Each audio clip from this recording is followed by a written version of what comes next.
مجھے یاد ہے میں ملا جنرل اورکزئی کو. یہ بڑا امپورٹنٹ ہے آپ کے لیے سمجھنا کہ اس ملک سے ہوا کیا تھا. جنرل اورکزئی اس وقت کمانڈر تھے ساری جو ہماری آرمی تھی قبائلی علاقے میں. تو وہ کہتے کہ ہم نے ایک اکارڈ سائن کیا 2006 میں کے قریب ایک وزیرستان اکارڈ کیا. تو کہتا ہے امریکنز کا ایک بڑا ہائی لیول ڈیلیگیشن آیا پوچھنے ہمیں ہمارے سے بات چیت کرنے کے لیے.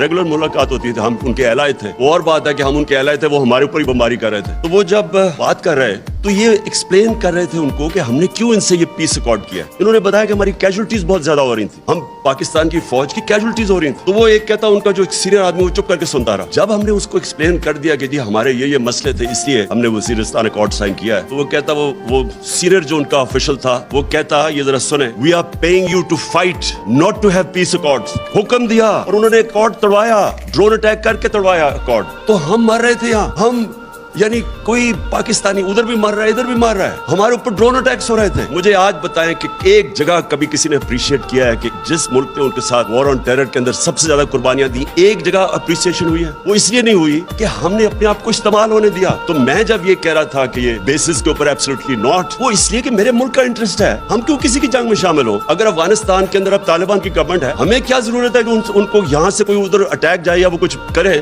ہمیں کیا ضرورت پڑی ہوئی ہے کہ ہم ویسی کمبیٹنٹ بن جائیں؟ آپ جتنے مرضی کہیں کہ نہیں جی ہم صفائیاں پیش کریں, لیکن جیسے ہی آپ کی زمین استعمال ہوگی آپ آٹومیٹکلی ان کے ساتھ ان کے شامل ہو جائیں گے ان کی جنگ میں. اس لیے یہ ہمارا انٹرسٹ ہے. دیکھیں میں کبھی اپنے آپ کو اینٹی امریکن نہیں سمجھتا. ہماری بڑی زبردست پاکستانی امریکن کمیونٹی ہے جو سب سے امیر پاکستانی ڈائسپورا ہے, ہمیں تو کبھی ان سے تعلقات خراب نہیں کرنے چاہیے. ہمارے جو امریکہ سپر پاور ایکسپورٹس ہماری سب سے زیادہ امریکہ ہے, ہمیں کسی صورت تعلقات نہیں خراب کرنے چاہیے. لیکن کیا ہمیں اپنے آپ کو اس طرح ٹشو پیپر کی طرح استعمال ہونا چاہیے؟ اب ان کا ایجنڈا کیا ہے؟ ان کا ایجنڈا بڑا سیدھا ہے, اسرائیل کو ریکگنائز کرو, ہندوستان کو ایکسیپٹ کرو کہ یہاں لوکل تھانے دار ہے ہمارا, ان کو اپنی کشمیر کو بھول جاؤ کیونکہ وہ چاہتے ہیں کہ ہندوستان تکڑا ہو تاکہ وہ چائنا کو فیس کرے. تو ہمیں وہ چاہتے ہیں کہ ہم بڑے آرام سے جو ہندوستان کا ہے اس کو سلوٹ کرو. اب کوشچن یہ کہ کیا یہ پاکستان کا انٹرسٹ ہے؟ جس وقت آپ اسرائیل کو ریکگنائز کرتے ہیں آپ یاد رکھیں کہ آپ کا جو جتنا کشمیر کا موقف ہے اسی دن زیرو ہو جاتا ہے. جب آپ اس کو ریکگنائز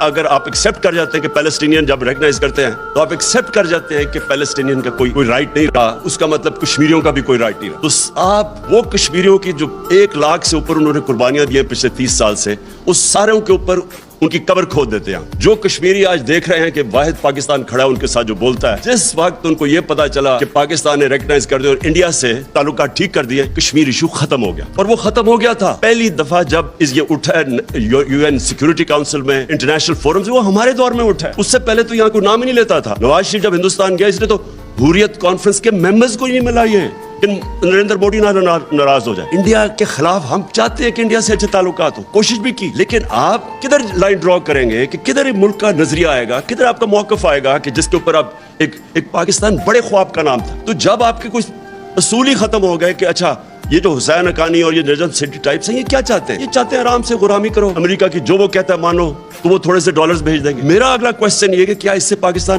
پیر پہ کھڑا ہو جائے گا؟ کیا تھوڑے اور ڈالر مل جائیں گے؟ کیا یہ ملک سروائیو کر جائے گا؟ کیا یہ ملک اپنی سارے پرنسپل سٹینڈز ختم کر کے, اپنا نظریہ ختم کر کے, کیا یہ کوئی مجھے گارنٹی کر سکتا ہے کہ ملک ترقی کر جائے گا؟ کیا یہ نہیں ہم کرتے آئے آج تک؟